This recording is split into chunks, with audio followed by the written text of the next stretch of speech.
Hello Ram Ram dear students, welcome to urgent official. मैं सौरभ गिराटी।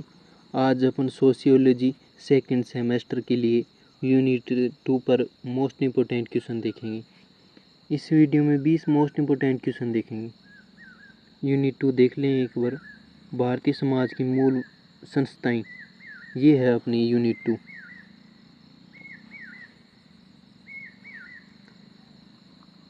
परिवार से आप क्या समझते हैं? इसकी दो प्रमुख विशेषताएं क्या हैं? अपना फर्स्ट क्वेश्चन है। तो परिवार रक्त, विवाह या दत्तक ग्रहण द्वारा जुड़े व्यक्तियों का समूह होता है जो एक सामान्य निवास साझा करते हैं और सामाजिक आर्थिक सहयोग प्रदान करते हैं। इसकी दो प्रमुख विशेषताएं हैं: यौन संबंध का नियमन और बच्चों का समाजीकरण और पालन पोषण।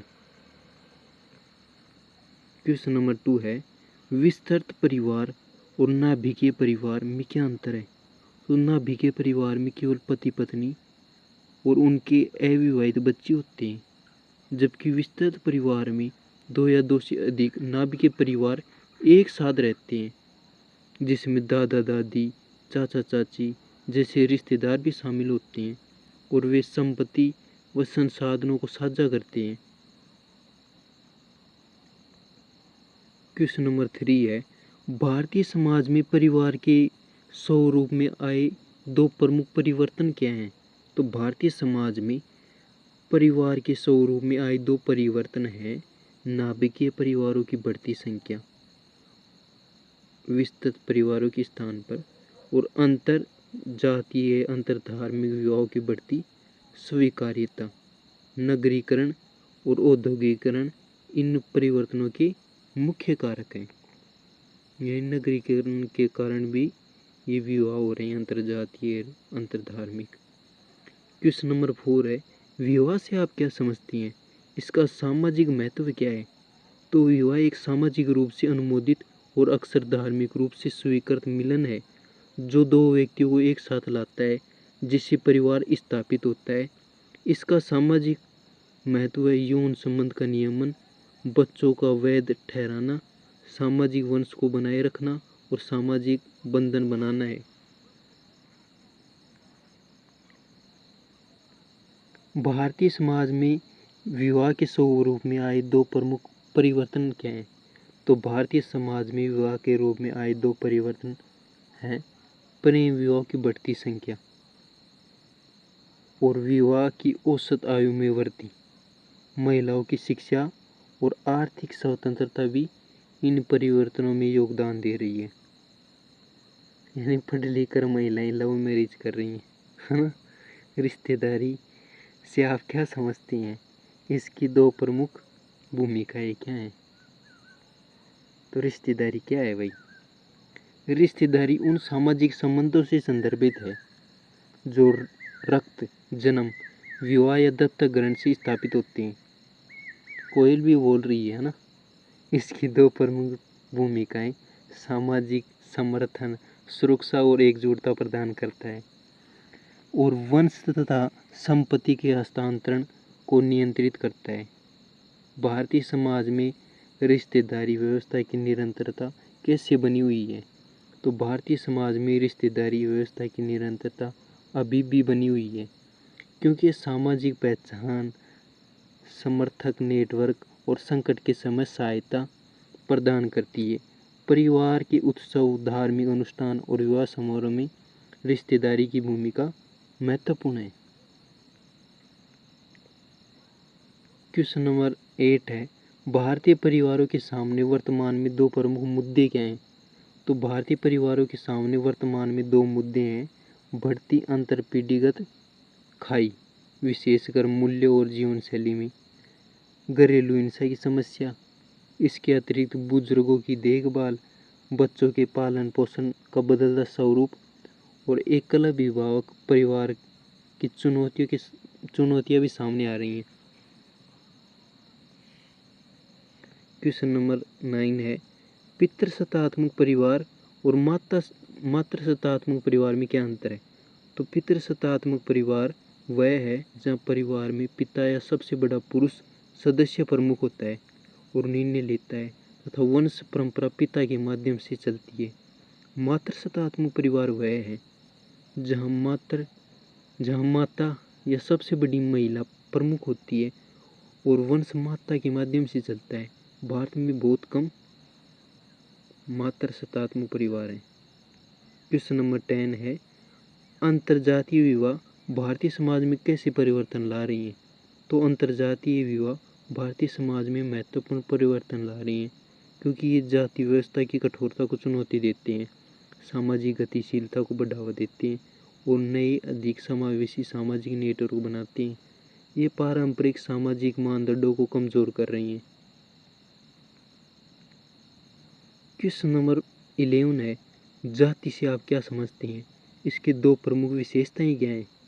तो जाति एक जन्माधारित पदानुक्रमित सामाजिक स्थिरीकरण प्रणाली है जो व्यक्ति के सामाजिक दर्जे, व्यवसाय और विवाह संबंधों को निर्धारित करती है। इसकी दो प्रमुख विशेषताएं हैं अंतर्विवाह, अपनी जाति के भीतर विवाह, और शुद्धता व प्रदूषण की अवधारणाएं। क्वेश्चन नंबर 12 है, वर्ग से आप क्या समझते हैं और यह जाति से भिन्न कैसे है? तो वर्ग सामाजिक स्थिरीकरण का एक रूप है जो आय, संपत्ति, शिक्षा, व्यवसाय और जीवन शैली जैसे आर्थिक कारकों पर निर्धारित है, यानी इन पर आधारित है। यह जाति से भिन्न है क्योंकि वर्ग व्यवस्था में सामाजिक गतिशीलता संभव है। व्यक्ति वर्ग बदल सकता है, जबकि जाति जन्म आधारित होती है और आमतौर पर स्थिर होती है। थोड़े से पैसे कमाओ, वर्ग बदल जाएगा, लेकिन जाति तो वही रहेगी। जाति व्यवस्था भारतीय समाज में सामाजिक असमानता को कैसे बनाए रखती है?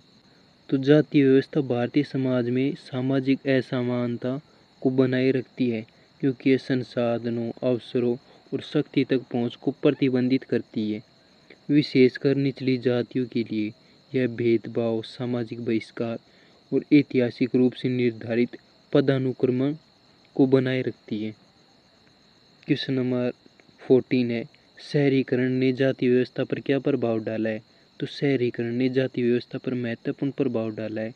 शहरों में अज्ञातता और विभिन्न जातियों के लोगों के साथ कार्यस्थल पर संपर्क ने जाति आधारित भेदभाव को कुछ हद तक कमजोर किया है। हालांकि जातिगत पहचान अभी भी विवाह और सामाजिक नेटवर्क में बनी हुई है।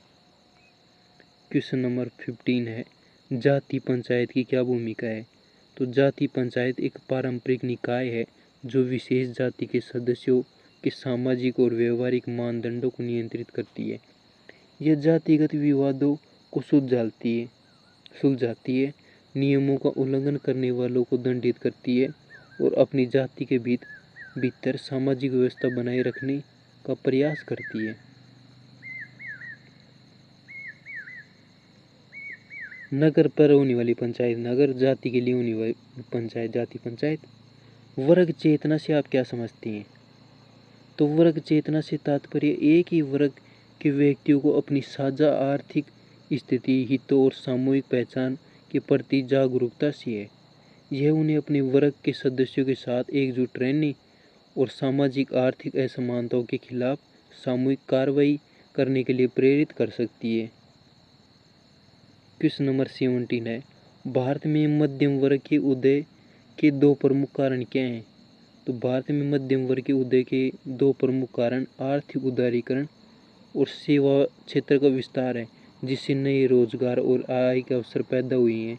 इसके अतिरिक्त शिक्षा का प्रसार और वैश्वीकरण ने भी इस वर्ग के विकास में योगदान दिया है। क्वेश्चन नंबर 18 है, वर्ग व्यवस्था ने भारतीय समाज में गतिशीलता को कैसे बढ़ाया है? तो वर्ग व्यवस्था ने भारतीय समाज में गतिशीलता को बढ़ाया है क्योंकि व्यक्ति अपनी शिक्षा, कौशल और आर्थिक प्रयासों से अपनी सामाजिक स्थिति में सुधार कर सकते हैं। यह जाति के विपरीत ऊपर या नीचे की ओर सामाजिक गतिशीलता के अवसर प्रदान करता है। क्वेश्चन नंबर 19 है, जाति और वर्ग के बीच संबंध कैसे बदल रही हैं? तो जाति और वर्ग के बीच संबंध बदल रही हैं। जहाँ जाति की कठोरता कुछ कम हुई है, लेकिन यह अभी भी सामाजिक और राजनीतिक पहचान में महत्वपूर्ण है। वर्ग पहचान आर्थिक कारकों पर अधिक हावी हो रही है, जिससे एक ही जाति के भीतर वर्ग विभाजन भी देखने को मिल रहा है। यानी एक जाति में ही कोई अमीर है, कोई गरीब है, कोई मध्यम है। क्वेश्चन नंबर 20 है, आर्थिक वैश्वीकरण ने भारतीय समाज में वर्ग संरचना को कैसे प्रभावित किया है? तो आर्थिक वैश्वीकरण ने भारतीय समाज में वर्ग संरचना को गहरा प्रभावित किया है। इसने एक नए अभिजात वर्ग और मध्यम वर्ग का निर्माण किया है, जो वैश्विक अर्थव्यवस्था से जुड़ी हुई है। हालांकि इसने अनौपचारिक क्षेत्र के श्रमिकों के लिए असमानता और अनिश्चितता भी बढ़ाई है, जिससे वर्ग विभाजन और गहरा हुआ है। ऐसे करके यूनिट सेकंड पर भी अपने 20 मोस्ट इम्पोर्टेंट क्वेश्चन देख लिए। अगर चैनल पे नहीं हो तो चैनल को सब्सक्राइब कर लेना।